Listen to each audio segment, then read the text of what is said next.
Hi, this is Helical Cage Gear Cup. Spins around like so. It's mounted on 608 skateboard bearings. It's printed in 3 different materials.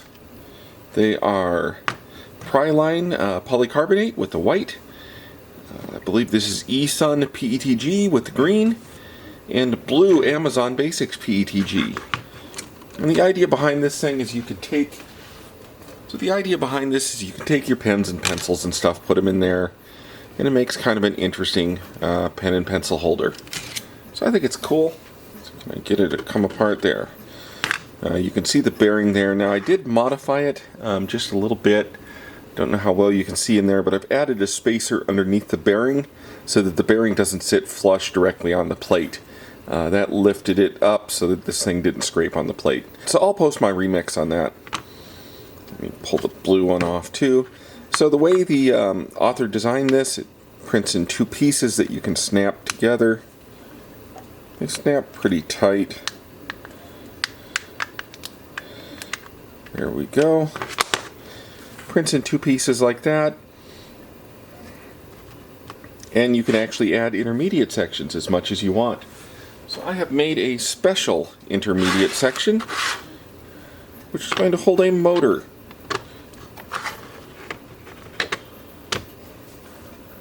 As soon as the motor comes, we will see how that works out. So one hint on this, make sure you buy decent quality bearings. Buy ones that people say are for fidget spinners, they'll spin better. These are actually kind of moderate quality skateboard bearings. They're not the fancy ceramic ones. They do probably have some grease because there is some drag. I do have some fancy ceramic ones here from another project. These ones spin and spin and spin. They'll spin a good long time. I also have some really super crappy ones that I bought on eBay in this bag. Don't buy the super crappy ones. The inner race diameter isn't even right on it. So try to get yourself some decent ones. Here is Helical Cage Gear Cups with the stepper motor drives. The stepper motor drive is based on a Pololu DRV8834 together with a Raspberry Pi Zero-W and an encoder. As we push this, it'll start. Running at a very slow speed. You can crank the speed up. It's going quite fast now.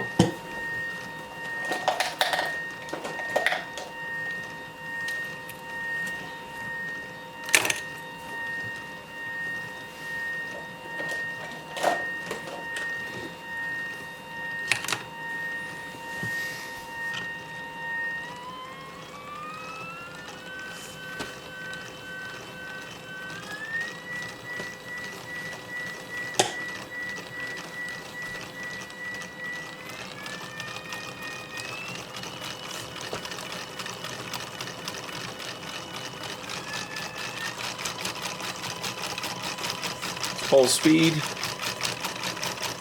That's probably about as fast as you want that thing to go.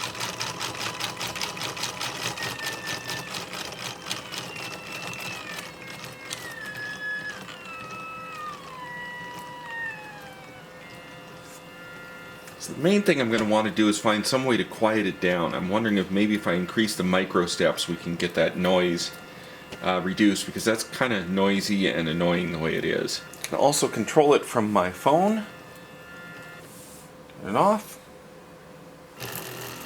Turn it back on.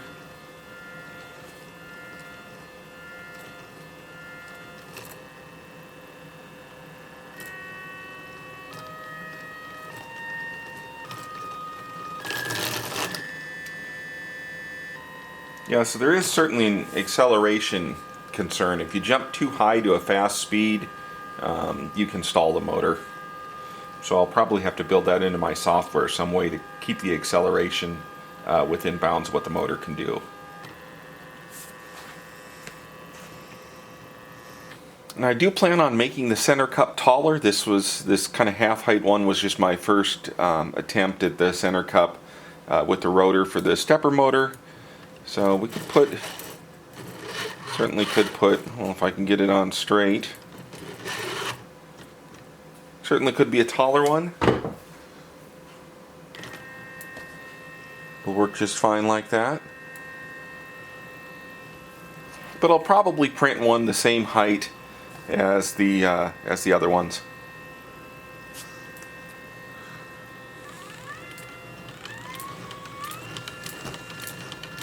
So I also wanted to show a view down from the top, just so people can see how it goes together. That out. So in here is, let me pull this piece off. So this piece that houses the controller just kind of fits on the front there. We've got the 4-pin stepper motor cable. I do detail this board in the video on my electronics channel. I'll link that video into the comments of this video, where I go through the Raspberry Pi and stepper drivers and all that. Just for the 3D printing aspects, here, we can pull this apart. This is just pressed onto the top of the stepper. So you've got this gear that you need to print, or the full height version once I put that online. There's a 5.2 millimeter spacer right here that spaces between the bottom of this and the top of the stepper motor. Then there's the stepper motor. This is a NEMA 11 stepper motor. You can buy them on Amazon, you can buy them on eBay. And it's screwed into the base with a couple screws through the bottom. That's really all there is to it. Just have to line up the little D-shaped groove in that.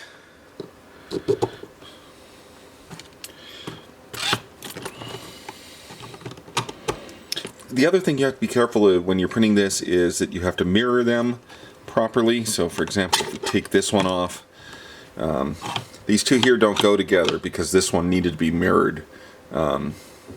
Just do that in your slicer setting. Any adjacent pair, one has to be the mirror of the other.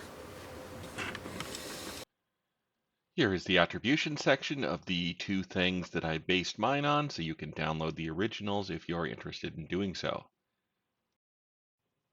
Here are the Octolapse videos of the various parts being printed on my Prusa original i3 Mark III printer for your enjoyment of time-lapse videos. I should mention that I will be posting the thing online on Thingiverse in case you want to reproduce any of the parts that I've printed. I don't have it linked into this video yet because I haven't actually made the Thingiverse post yet, but it'll be coming, and I will link it in the comments and description of this video.